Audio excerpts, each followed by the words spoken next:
There are hundreds of activities happening every day in Vancouver with audiences up to 3 million people. There's all kinds of research that's showing us that outdoor learning has these positive benefits. Theater is one that actually allows them, I believe, at that early age to kind of go, there are possibilities.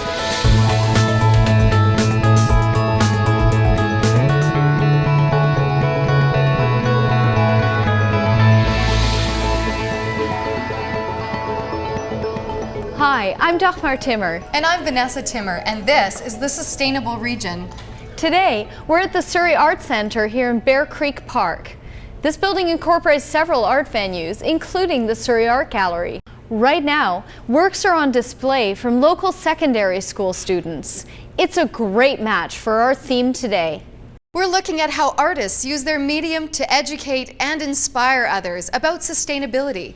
But the link between the arts and sustainability goes much deeper than simply building awareness of environmental issues. The arts play a significant role in developing social cohesion and the economy as well.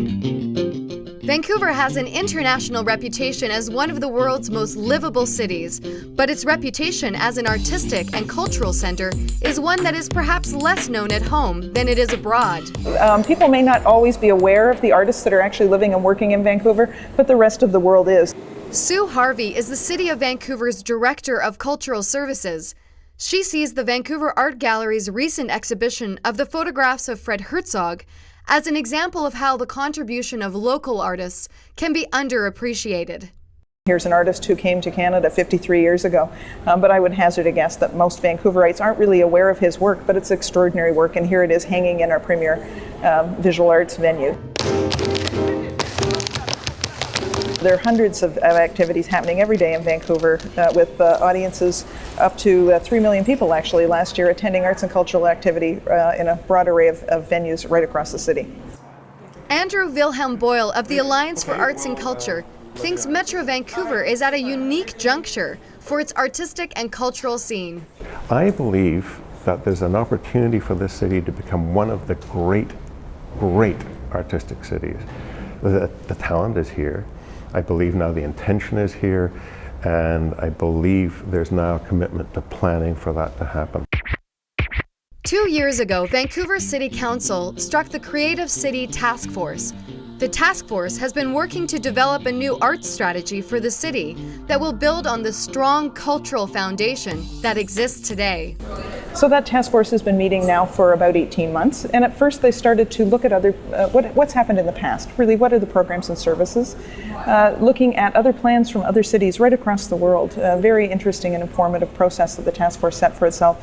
And finally, now creating a public consultation process to really get input from artists, from audiences, from all general public in Vancouver about what they'd like to see for an arts and culture plan for Vancouver for the next 10 years. On a per capita basis, Vancouver funds the arts more than any other city in Canada, to the tune of $9.5 million per year. It's money that Andrew Wilhelm Boyle thinks is well spent. In the City of Vancouver, for every dollar the City of Vancouver invests in arts and artists, we estimate that almost $13 is invested from other sources. So that's a pretty good investment. And what's really significant about that is that all those dollars are circulating back within our community, within the Vancouver and regional economy, and being reinvested in that creative process. The creative sector is increasingly important to Metro Vancouver's economy. Between 1991 and 2001, while the general labor force grew by 6%, the cultural labor force grew by 24%. The city's just done a measure of core jobs in the downtown, what we call the Metro Core downtown area, which is basically the downtown peninsula and the surrounding areas. And I think some people would be surprised that the culture and creative sector actually is equal to the retail sector in the size of that, in the number of jobs. Vancouver's task force is looking at 4 main themes: creative spaces and places, learning for the future, engagement and participation, and creating economic wealth.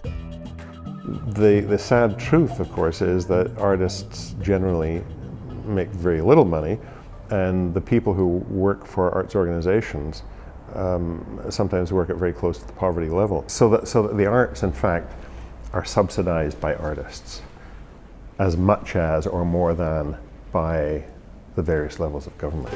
This is generally an under-resourced community.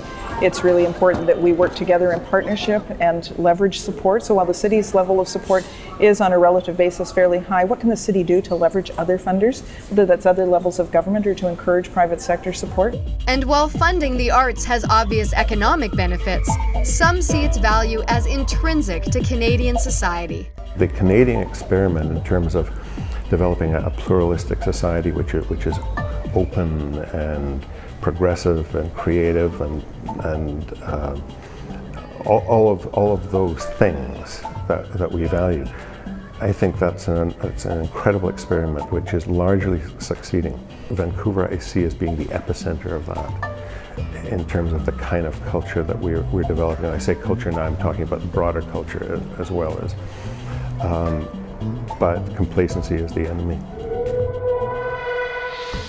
Banned beverage containers, car tires, lead acid batteries, oil, yard waste, blue box materials, corrugated cardboard, newsprint, office paper, gypsum drywall, gas, painted solvents, medications, and electronic waste. All these materials are banned from the landfill starting January 1st, 2008. For more information, contact the Recycling Council of BC at 604-732-9253 or visit www.rcbc.bc.ca. Hi, and welcome back to the Sustainable Region's Look at the Arts and Sustainability. The solution to the challenges sustainability poses us will come to some degree from our youth. Engaging youth in these issues is the focus of our next story, featuring wildlife artist Robert Bateman, who wants to help students head outdoors. He's not the only one. Educators are finding that environmental learning provides powerful, multifaceted results, including helping students learn better and improving their sense of responsibility. Up next, how students and teachers are getting better connected with the natural world.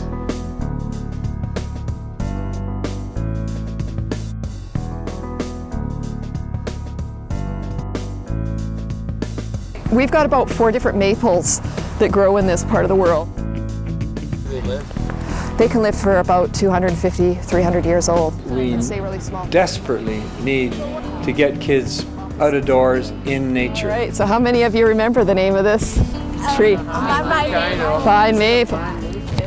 Not necessarily in a soccer field or a skateboard park. The message is get outdoors and pay attention to nature. 40 students from Metro Vancouver and the Vancouver Island area participated in a 2-day get-to-know nature retreat with wildlife artist Robert Bateman. After a hearty lunch, the lodge lights were dimmed for Bateman's slides and stories. I grew up in the city of Toronto. I was lucky I lived on a ravine that had an old railroad track, an old choo-choo, steam-driven choo-choo train with black smoke coming out polluting, but at the bottom of our garden, and there was a little creek that wasn't polluted then, it is now.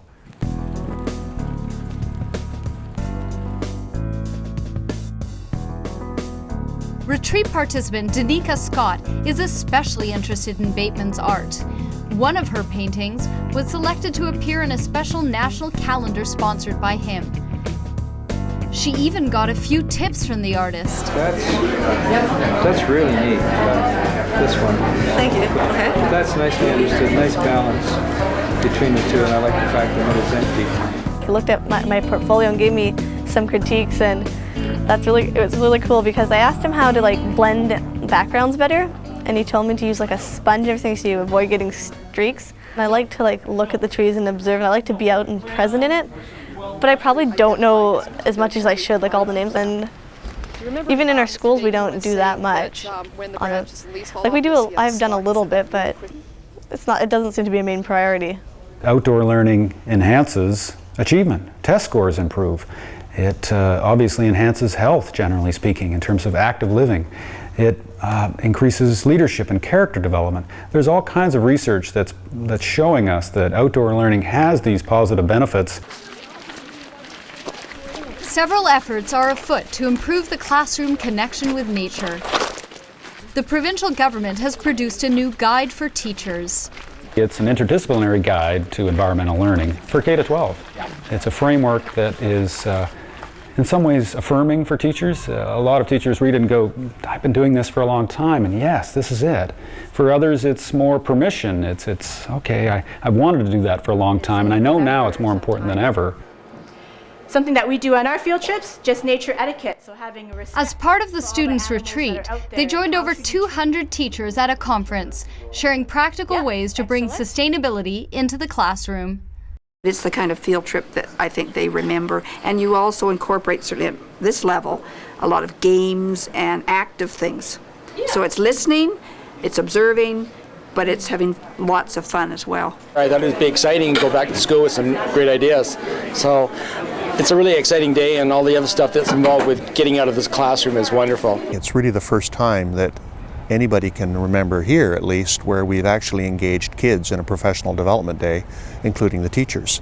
Usually the teachers want to run the other way. Teaching the children about taking care of the environment. I liked what they were talking about, like doing more projects and field trips where you get out and actually do interactions. Have you done any field trips that had to do with? Another classroom connection is a free interactive game that Bateman is championing. It's designed to be fun for kids, challenging, to explore the parks and identify all kinds of different things, and there's quizzes and rewards. The interactive CD-ROM features 24 hikes in 4 Canadian cities, and 4 of them in our regional parks. It's intended to help get them out into the parks. But sometimes that outdoor classroom connection is easier said than done. I led a research study in 2005 that looked at the bridges and barriers, so to speak, of environmental learning. And those included the curriculum level, that the curriculum often doesn't enable it as much as it could, not getting enough support from colleagues and administrators, not being able to access resources and programs that could really support me and my approaches to environmental learning. And right down to the personal level, where background knowledge and my own experiences that really motivate me to want to get kids outside as a teacher. The liability thing, which is in every teacher's face. There's so much paperwork now to get out. How can you manage time for everything? My friends, they sit around and they play a lot of these games, and I just don't know what to do about that. It's kind of a political economic point. Bateman also has concerns. He has seen many global examples of human ignorance towards animals. This is one of my paintings. This is bycatch. In other words, wildlife that's been killed and dumped over as garbage. But the tide is changing. Teachers themselves are part of a global wave of learning about climate change, and as a result, they are more motivated to pass this on to the next generation. I think we're starting to see that upward spiral, that critical mass being hit, where outdoor learning comes back to where it belongs in the curriculum as a really authentic part of it that leads to powerful learning. Just by myself going out and being more a part of nature, I can get my friends to do that too. And that's a start.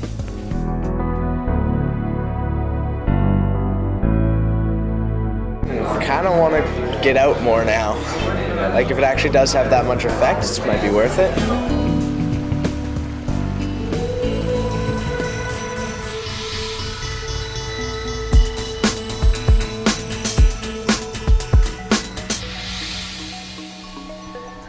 Welcome back to the Sustainable Region and our look at sustainability in the arts. Here at the Surrey Arts Centre, you can see music and dance, as well as professional and community theatre productions. This is a high school production of Shakespeare's Comedy of Errors, set as a modern-day soap opera. Oh, a wretched soul bruised with adversity. Get thee to Hollywood. Forsooth I will, my lady. An Oscar-worthy performance. In our next story, the Vancouver-based Green Thumb Theatre presents complex issues such as global warming and reducing your carbon footprint in an accessible and entertaining way for young audiences. Alex? So this is it, tree boy? Yep. Excellent. How tall is the tree? About 12 feet. Green Thumb Theatre is a professional theatre company that regularly tours BC schools. The company focuses on bullying, racism, and other issues that affect children and youth. This play, called Tree Boy, is about the environment. Kids can tune into videos or TV shows for stories on the environment, and yet live theater continues to strike a chord. Theater is one that actually captures their imagination and allows them, I believe, at that early age to kind of go, there are possibilities. I could do something here. They're looking for a story that's believable and applicable to who they are on the planet Earth, that speaks to them in a language that they believe in. Log, entry number 1. Mission Freedom Tree on schedule. Tree? The play revolves around 12-year-old Avery. He calls himself Enviroman after his hero, David Suzuki. Avery's staging a protest in his treehouse to stop his dad from cutting down the family tree, and he wants his best friend Sam to help out. But she's reluctant. Sam doesn't think environmentalism has got anything to do with her. Enviroman sounds like a superhero. Windman sounds like, you know. What? Like a person that expels a lot of gas. Who farts? In the course of the play, Avery endures his well-meaning family. How's the protest coming, dear? Oh, fine, Mom. Do you need anything? No. How about a sweater? No thanks. Argues with his best friend Sam. What does recycling have to do with saving this tree anyway? A tree was killed to make that cup. Trees convert CO2 into oxygen, and we need oxygen to breathe. And has to deal with the scary kid next door who, as it turns out, is an environmentalist like himself. Benefit. So you want to help? I just need your feet. Oh no! To make guitar picks out of my toenails? Gross. No, we're making green footprints to put on shirts and banners to remind people to tread lightly and all that. In the end, Avery learns you can't judge people by their appearance, and he does save the tree. What actually happened is I went to see The Inconvenient Truth. Then I started to read some books about the environment, and then when I was talking to Patrick about this particular commission, I said, you know, I'm really getting interested in this environmental thing. I'm sure kids are talking about it at school. Maybe something there. Log, final entry. Mission Freedom Tree accomplished. Tree saved. When I approach a play that's for children, I don't think to myself, well, this is for kids. I think about the story first, and I think about the characters, so that I'm not patronizing or I'm not trying to teach something, but I'm actually trying to just express something, which is something I do when I write for adult audiences, right? And I think the plays are more successful because of that. So sometimes I'll have sort of two storylines happening at the same time. I know that some of the kids will get some of it and some will get other bits of it. Protesting is risky. See if we have any press. Why don't you read it? It takes like 2,000 trees to make one edition of the Saturday News. Hands down, there's nothing in between the performance, the message, the story, and the people that are receiving it. That's how I feel. And when they're laughing and you can really feel their focus on the show, that just drives us, you know, it propels the whole experience of live performance. I liked the parts where they're always kind of jumping out from the trap door. It was like a funny way to protest, how to like tie people up on trees. What are you doing? I'm tying to the tree. What? Why? Because that's what protesters do, Sam. They tie themselves to stuff. Come on! I think the message was that we need to protect the environment and preserve our trees, because if they're gone, what are we going to do? If we don't do something now, then our planet is going to be a bit messed up. Oh no! Avery, look at me. You don't have to ask yourself what David Suzuki would do. Just ask yourself what Avery would do. What I would do? Yeah. You saved this tree, didn't you? What? Tree Boy comes with a teacher's guide with lots of follow-up activities to make that jump from the stage to the classroom. I think theater for a lot of children brings to life the immediacy of the message. I think that it's important that we not only distribute information to the students, but inspire them to take action. Hey, did you know that artificial turf can actually be good for the environment because it doesn't need to be watered? Avery. I think that you're trying to engage any audience, whatever age you're trying to reach. First of all, with a strong story and a good entertainment. If that opens up another world of possibilities to them, then you've actually achieved it. Can one boy change the planet? Probability? With a little help from his friends. So it's the start of a process, it's the start of a learning journey, and that's probably what I hope is best for the kids to do as well. They've become engaged in the subject matter and will carry that on. Enviroman, signing off. Nah. Tree Boy, signing off.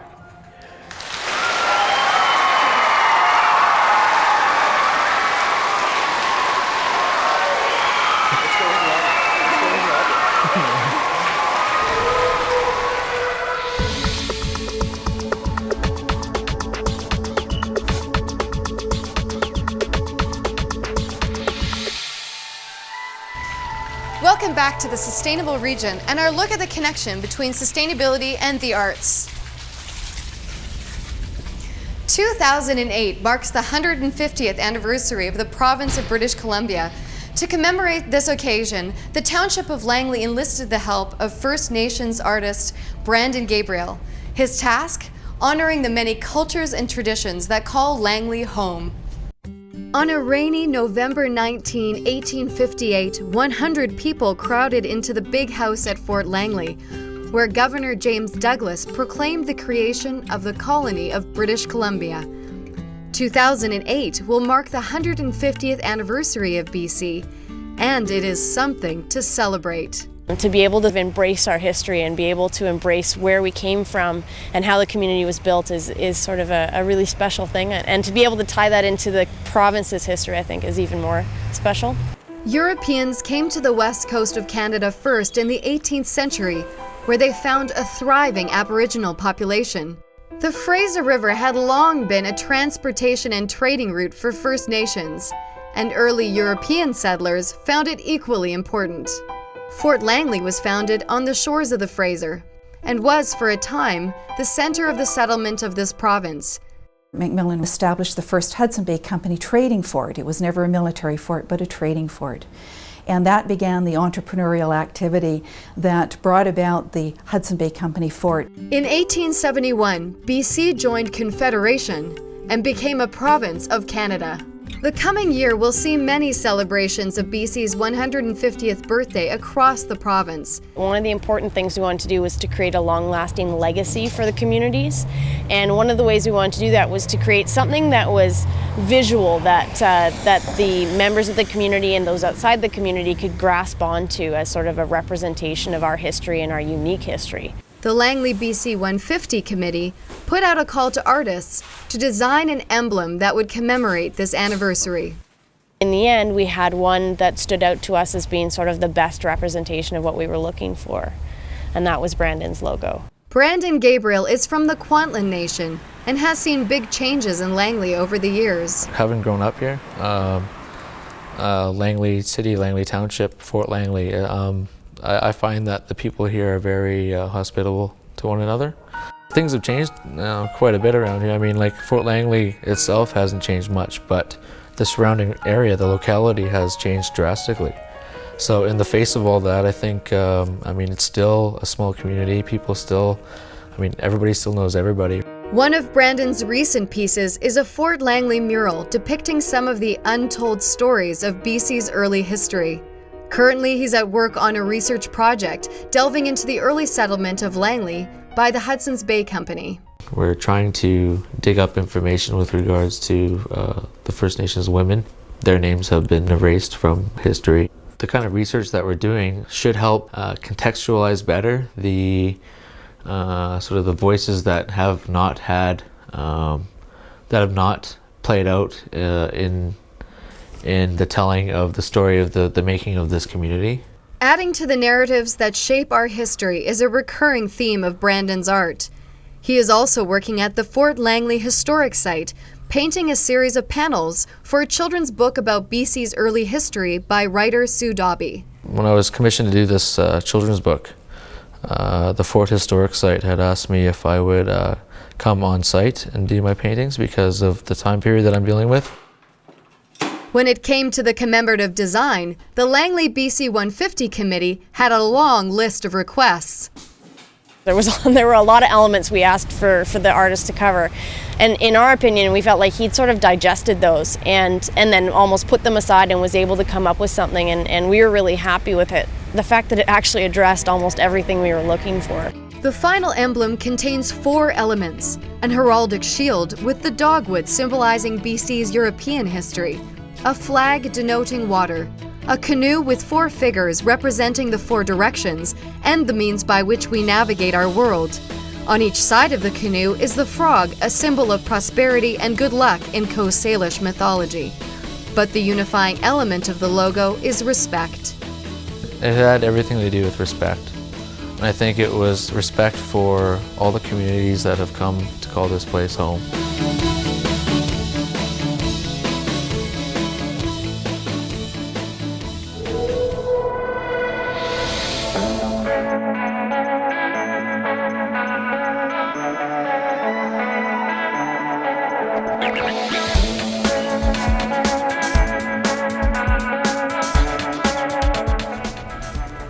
Look at this, Vanessa.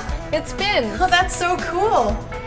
This and the other stories we've featured in today's episode is just a small sampling of the arts and culture we have in Metro Vancouver. We hope you've enjoyed it. Do let us know what you think about the show, or email us some story ideas. You can reach us by phone at 604-436-6794 or email us at sustainableregion@metrovancouver.org. For the Sustainable Region, I'm Vanessa Timmer. And I'm Dagmar Timmer. See you next time.